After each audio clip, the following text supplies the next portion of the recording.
Hello மக்களே, பொட்டு அம்மன் சாகவில்லை, உயிரோடு தான் இருக்கிறார். தீயாய் பரவும் புகைப்படம். குழப்பத்தில் இலங்கை இராணுவம். இலங்கையில் தனி இனம் கேட்டு போராடிய இயக்கம்தான் விடுதலை புலிகள் இயக்கம். உலக அளவில் பிரசித்தி பெற்ற இந்த இயக்கத்தின் தலைவர் பிரபாகரன். இவர் 2009ஆம் ஆண்டு இலங்கையில் நடைபெற்ற போரில் இலங்கை இராணுவத்தால் கொல்லப்பட்டதாக இலங்கை இராணுவம் அறிவித்தது. ஆனால் தமிழ் ஈழ ஆதரவாளர்கள் சிலர் பிரபாகரன் இறக்கவில்லை என்றும், இலங்கையில் நடந்த இறுதிக்கட்ட போரின் போது அவர் தன் குடும்பத்துடன் இலங்கையை விட்டு வெளியேறி வேறு ஒரு இடத்தில் வசித்து வருவதாக கூறி வருகின்றனர். இந்நிலையில் விடுதலை புலிகள் இயக்கத்தின் முக்கிய தலைவர்களில் ஒருவரான பொட்டு அம்மானும் உயிருடன் இருப்பதாக ஒரு புகைப்படம் தற்போது இணையதளத்தில் பரவி வருகிறது.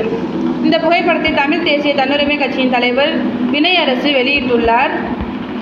இது குறித்து வினயரசு தெரிவிக்கையில், உலகத் தமிழர்களால் பரவப்பட்டு வரும் இந்த புகைப்படம் எங்கு, எப்போது, யார் எடுத்து என்று தெரியவில்லை. ஆனால் இந்த புகைப்படத்தில் உள்ள நபர் பொட்டு அம்மான் போலவே முகத்தை உயர்த்தி பார்க்கிறார் என்று தெரிவித்துள்ளார்.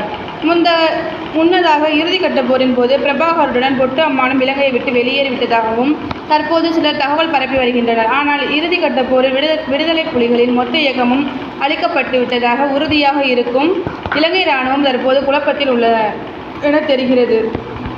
தேங்க்யூ.